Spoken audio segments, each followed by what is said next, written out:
전화번호도 날라갔다. 네, 안녕하십니까.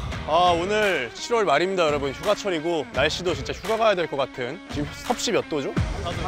34도의 이 아열대 기후에서 제가 지난번에 출고 영상을 올렸던 테슬라 모델 X 플레드의 한 달 사용 리뷰입니다. 1300km를 타고 느꼈던 테슬라 모델 X의 심층 경험담 및 분석. 그다음 내 차니까, 내 돈 주고 산 내 차니까 가열차게 깔 겁니다, 여러분.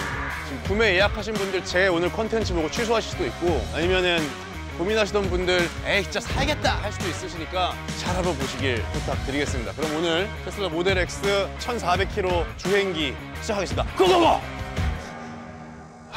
네. 전면부는 그야말로 단순하게 생겼습니다.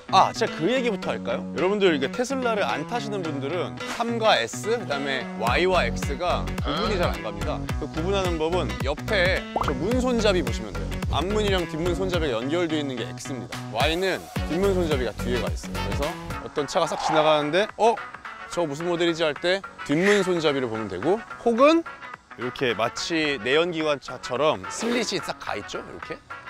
그래서 뭐 전반적으로 이렇게 그냥 돌고래 앞대가리처럼 생겼습니다. 제가 이 차를 보고 그때 말했던 벤츠 차량이 가끔 제 차 옆에 서 있는데 좀 약간 좀 꿀립니다, 솔직히. 꿀리게 생겨서 그냥 얘만 보기에는 되게 단순하고 심플하고 바람의 저항을 안 받을 것 같고 그렇지만, 고급 SUV 옆에 있으면 뭔가 좀 밋밋하다라는 느낌이 좀 드는 그런 형태고, 뭐 그렇게 돼 있고, 앞에 요걸 열면 이제 본닛이죠. 이 본닛을 열면 되는데 이걸 어떻게 여는 거예요? 근데 이거 어떻게 여는지 잘 모릅니다. 그래서 항상 핸드폰으로 열어요. 그래서 원래는 이렇지 않아요, 여러분들. 제가 이제 검색을 했죠. 막 했더니 필수 시공 이 목록들이 있어요. 블랙박스, 틴팅 막 이런 것들 다 있는데, 그 중에 하나가 운전석 쪽 거울이 되게 시야가 좁습니다. 이 좌회전을 하거나 이제 왼쪽 차선으로 끼어들 때 반 차선밖에 안 보여서 되게 위험하거든요. 그래서 이쪽을 광각미러로 바꾸는 거고, 광각미러는 제가 직접 달았어요. 10분이면 달아요. 그다음에 하나가 이 오토 프롬프인데, 출고 영상을 보고 양재동의 누플라라는 업체에서 이 제품을 서비스로 제공받았다는 걸 말씀을 드리고,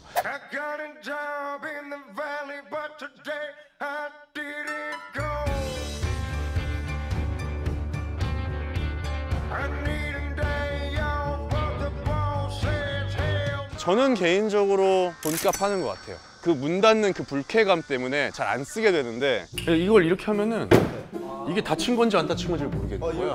안 닫힌 거죠. 근데 이걸 다시 열라 그러면 어떻게 열어야 될지도 모르겠는 거야, 이 상태는. 이렇게 닫아야 완전히 닫힌 거. 그러면은 가끔씩 안 그래도 단차가 있는 놈인데 이 높이가 그때마다 미묘하게 달라져요. 그래서 지금은 차가 깨끗하니까 여기에 손 지문이 묻고, 차가 들어올 때는 손에 들어올 때가 묻으니까 이거를 설치하고 나서는 저는 이거는 좀 왜 이걸 이렇게 수동으로 만들었을까라는 게 궁금할 정도로 약간 필수 요소라는 느낌이 드는데, 또 노플라 측에서는 그렇게 했기에 우리가 먹고 살 수 있지 않겠습니까? 라고 해서 그것도 맞는 말이네요 라고 했습니다. 이렇게 프렁크가 있습니다. 엄청나게 크고요. 사실 여기는 음식물 넣기에 좋습니다. 왜 집에 이제 갔다 오면 엄마가 곰탕 같은 걸 가끔씩 해주거든요. 김치 가져가라고. 명절 때 전 부친 거 이런 거 차에 놔두면 기름 냄새 내고 김치 냄새 된단 말이야. 여기다 두면은 그런 배는 거에서 조금 자유롭다라는 거.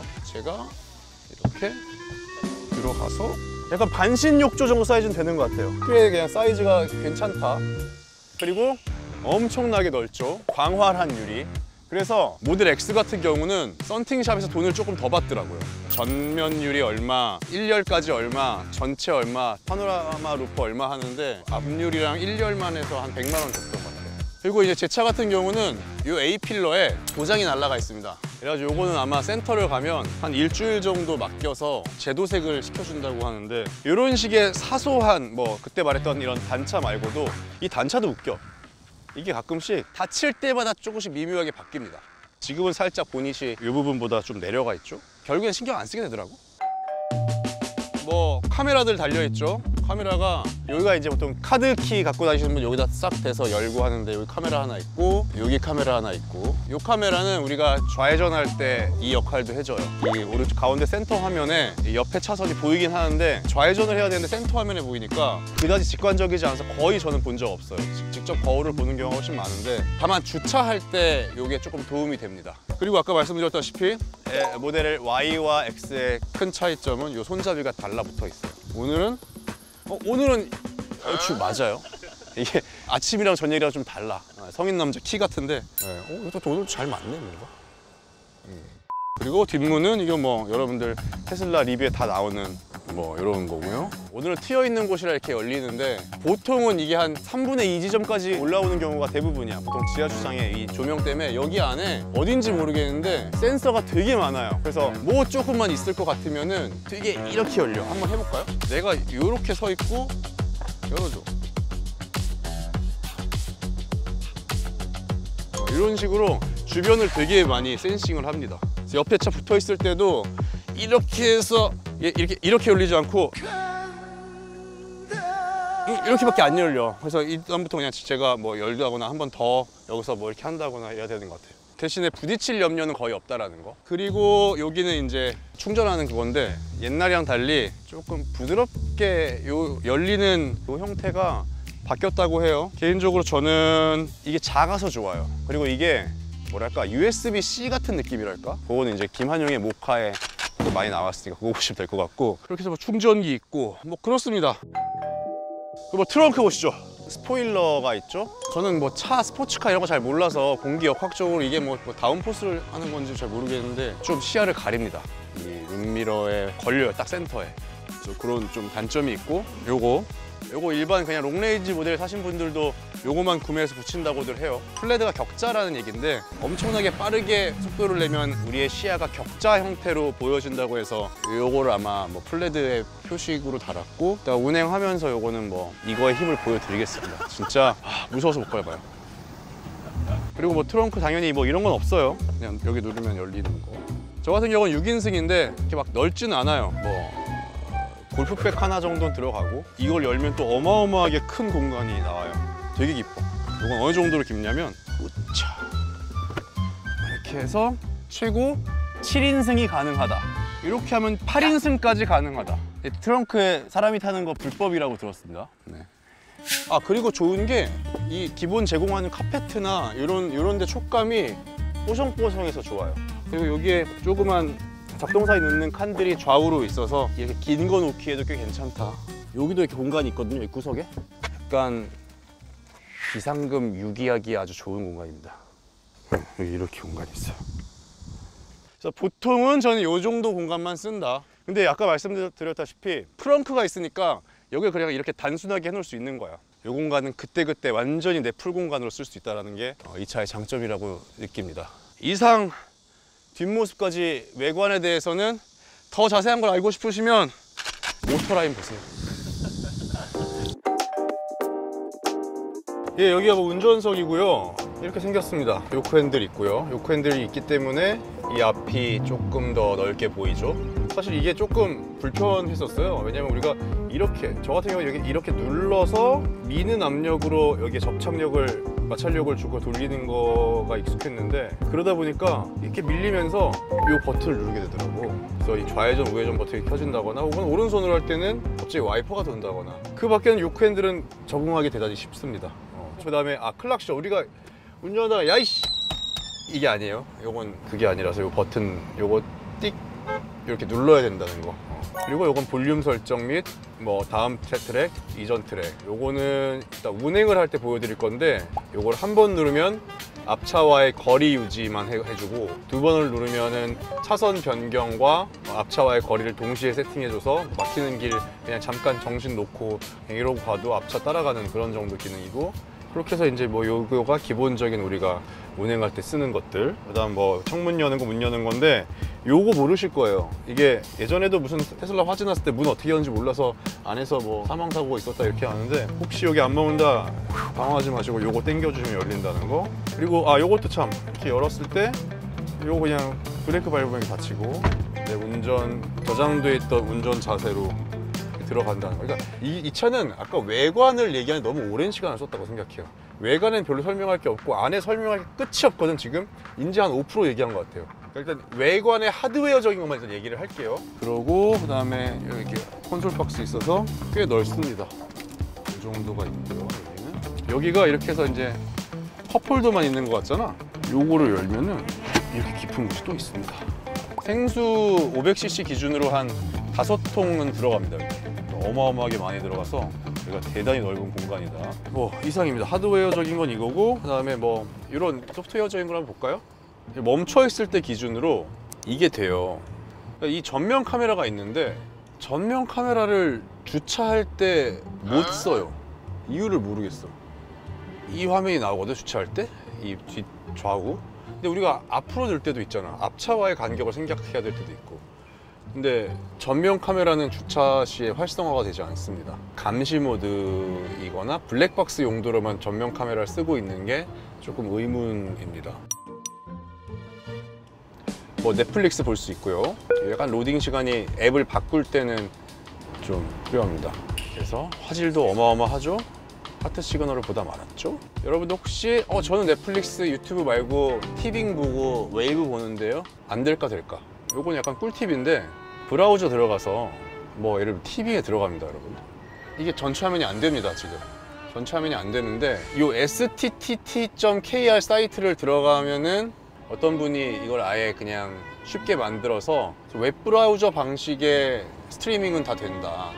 풀 화면으로 할 수가 있어요. 이렇게 해서 풀 화면을 쓸 수 있는데 티빙, 웨이브 다 이 화면으로 슈퍼차저 하면서 보실 수 있다는 거, 이거 좀 약간 제가 알려드리고 싶었습니다. 그리고 운행할 때는 절대 영상은 어떤 방법으로 틀어지지 않습니다. 대신에 뒤에 화면이 똑같거든요. 뒤에도 이제 영화관이라는 게 있는데 뒤에는 운행 중에도 틀어져요.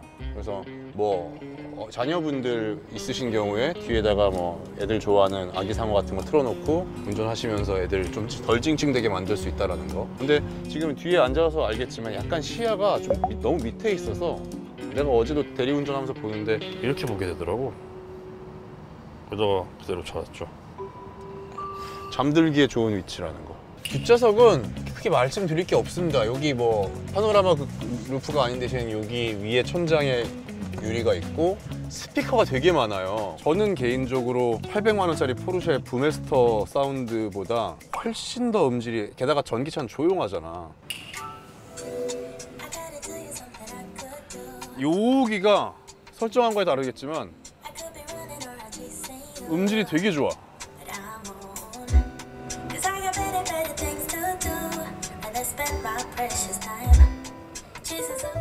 그리고 뒷좌석 이렇게 지금 앉았듯이 막 넓다라고는 볼 수 없고 그냥 한 요 정도 되는 느낌. 그리고 이게 지금 최고로 뒤로 눕힌 거라 멀리 가도 계속 이 자세로 가야 돼. 나 같은 경우는 이 밑바닥을 좀 앞으로 당긴다 하더라도 이 시트를 뒤로 높이는 걸 좋아하는데 그게 안 되니까 뒷좌석에 있을 때 조금 답답해요. 그래서 생각한 게 아까 말씀드린 것처럼 아예 누군가가 운전해 주시는 분이 있다 이러면은 약간 이런 느낌? 이건 되게 좋아. 대리 운전을 한다거나 누가 운전해 준다고 하면은 뒷좌석에 이렇게 앉아서 이렇게 가는 걸 좀 더 추천합니다. 네, 뭐 이 정도입니다. 실내는. 실내 끝. 이케아 고양점까지 가려고 하는데요. 내비게이션, 그러니까 이지도 앱에서 이케아 고양점 혹은 뭐 이렇게 떴을 때 여기서 테슬라로 보냅니다. 테슬라 앱으로 주소를. 그러면 이런 기능이 있다라는 거. 한번 고양 이케아로 가보도록 하겠습니다. 네, 뭐 스무스하죠? 여기서 이제 이렇게 저는 신호가 있는 길에서는 지금 멈추는 거 보입니까? 이 회생지동이 별로 아직도 저는 좀 불편해요. 그래서 이걸 한 번을 누르면 앞차와의 거리를 조정해주는 어댑티브 크루즈 컨트롤 기능이 돼서 시내길에선 그냥 떼도 가잖아. 이 상태를 활용합니다. 두 번 누른 이 버전이 되면 핸들이 고착해 저장돼. 지가 차선을 알아서 가겠습니다를 설정을 해놓은 상태라서 간선도로가 아닌 이상은 이게 조금 불편할 때가 있어요. 여기서 만약에 왼쪽 차선으로 가고 싶다 이러면은 이렇게 이런 현상이 발생합니다. 얘가 고정을 시켜놓고 있어요. 이거를 다시 진행하고 이렇게 해놓은 상태에서는 그리고 이게 등등등 지금 음악 나왔죠? 이 선이 한 줄로 돼. 당신이 지금 간선도로에 입장했습니다. 제가 알아서 운행을 하겠습니다. 그러고는 지가 핸들 돌려서 이렇게 합류를 하죠. 이때부터는 진짜 편해요. 옆에 경찰이 있지만 안녕, 안 무서워요. 과연 여기서 얘가 끼어들 수 있느냐? 위험하죠? 네, 이렇게 돼요. 아직은 완벽하지 않다. 이런 좀 디테일한 운전에서는 사실 도움을 잘 못 받고, 누구나 할 수 있는 그야말로 그냥 오토파일럿. 비행기도 날고 있는 동안은 조종사들이 뭘 안 하잖아. 정말 우리가 운전을 지겹다고 생각하는 부분을 좀 대신해주는 정도의 도움은 되게 받기에 딱 좋게 세팅이 되어 있습니다. 기본적으로 이게 도로의 그 단속하는 그거에 맞춰서 해주나요? 기본적으로는 얘네가 나름대로 이 데이터를 받아서 지금 당신이 가고 있는 도로가 80이다 그러면 80에 맞춰서 내가 여기다 세팅해 놓는 게 있어. 이 오토파일럿 때 최대로 몇 가지 오버하는 걸 허용할 것이냐 해서 30%다 그러면은 80이면 104km까지 허용한다거나 막 그런 게 좀 있어요. 이렇게 하다 보면 지가 휠 만지라고 깜빡깜빡. 계속 안 만지면 어떻게 되냐, 이게 점점 빨라집니다. 계속 안 만져볼게요. 경고음이 계속 들리고. 남은 주행에는 이거 안 된대. 이제 못 하는데요. 너는 이거 잠잘놈이다, 그런 얘기를 하는 거죠. 그것까진 되는구나. 앞차 거리 조절까지는 그게 꺼지더라도 되긴 하는데 이 차선 이탈 요거까지는 내가 안 해주네. 남은 주행이 언제까지일까? 이러고 내가 여기서 떨어지면 그게 시동이 꺼진 거거든? 그래, 이렇게 하고 밟고 앞으로 나간다. 그리고 하면은 된다. 신호 걸렸을 때 해야 된다, 여러분. 주차해놓고 벨트 풀고 다시 벨트 채우고 다시 운행하는 것까지가 다음 주행이라고 얘는 인식하나 봐요. 나는 카이엔보다 만족하고 있어요. 디젤보단 적지만 가솔린 차보다도 없는 덜덜덜덜덜 이게 없다라는 게, 그게 너무 큰 나한테는 요소야. 그리고 악셀이 기아가 없으니까 악셀이 즉각적인 거야. 밟으면은 하고 올라가는 게 아니라 하고 간다는 게 순발력이 있다고 해야 되나, 차가? 그런 느낌. 진짜 범퍼카 타는 느낌. 한번 밟아볼까요? 한번 해볼까? 잠깐만. 그럼 여기서 또 플레드 모드를 좀 해줘야 되지 않겠습니까? 한번 느껴볼래, 진짜? 자, 50km예요 지금. 이건 근데 진짜 좀 달라. 예전에 무슨 뭐 카이엔이 빠르고 이 수준이 아니라서 좀 문제야. 내가 겁나서 잘 안 밟는데 가볼까요?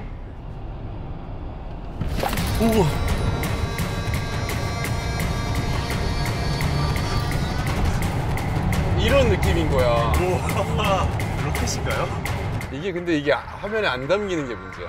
하는 우리가 이 이상한 느낌, 이 속도 이거 느끼면은 너무 위험한 물건을 공도에 갖다 놓은 게 아닌가. 근데 이렇게 했음에도 뭐 이 롤릭이나 서스펜션이 되게 안정적이라서 이렇게 운전지를 하다가 재미없어지면 야, 그냥 나 됐고 다 놀았고 너가 운전 알아서 해.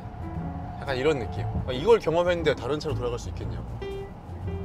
장거리 주행도 해보신 적 있으신가요? 장거리 주행이라고 할 게 그래도 한 100km 정도 거리는 종종 갔었어요. 그럴 때는 진짜 꿀이지.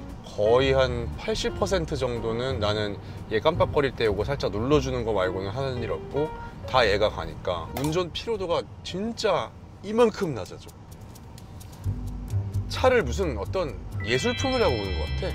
명품, 핸드백 살 때 봉제가 어떻고 여기런데 뭐 이런 뭐가 어떻고 원단이 어떻고 하잖아. 근데 차는 기본적으로 이동수단이면 내가 이동하는데 수월하게 하고 대중교통보다 편하고 그거에 있어서는 가장 제일 잘 도와주고 있는 수단이 아닐까라는 생각이 들고, 근데 거기다가 이제 막 럭셔리카 해가지고 옛날 마차에다가 다이아몬드 받고 뭐 롤렉스 붙이고 막 이런 얘기 한 것처럼 그런 요소를 다 떼고 보면 사실 흠잡을 게 어딨어, 고장만 안 나면. 근데 살짝 고장이 좀 아직은 나더라고요. 예전에 이런 기능들은 차라는 걸 이렇게 다다닥 이 공간을 만들어 놓고 혹시 운전할 때 이런 거 있으면 더 도움되겠다 해서 만든 거라면, 얘는 반대로 요걸 만들어 놓고 잠깐만 이거 그냥 차에다 써볼까? 차량 공간을 그 뒤에 만든 느낌이야. 사람을 태우고 움직일 수 있는 모바일 컴퓨터라는 느낌. 그래서 테슬라 타는 사람들이 테슬라 욕먹지만서도 그 욕을 먹어가면서 계속 이걸 하는 게 이동수단 대 이동수단으로 비교하자 하면은 다른 차는 감히 시비를 걸 수가 없지 않을까 이제는. 그런 날을 기대하고 있어요. 이 차가 이 브랜드 혹은 이런 성향의 차들이 앞으로는 이제 차별화를 두기 위해서 럭셔리함이 붙을 거고, 그런 럭셔리한 차들은 이 차의 편리함에 반한 손님들의 포션을 빼앗아 오기 위해서 이 편리함을 흡수하려고 노력할 거야. 그래서 또 이제 선의의 경쟁이 이루어지는 그날을 기대합니다. 점점 좋아지겠지?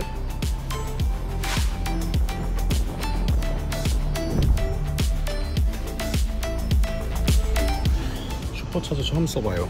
짜란. 이거 어떻게 여는 거야? 여기 있다.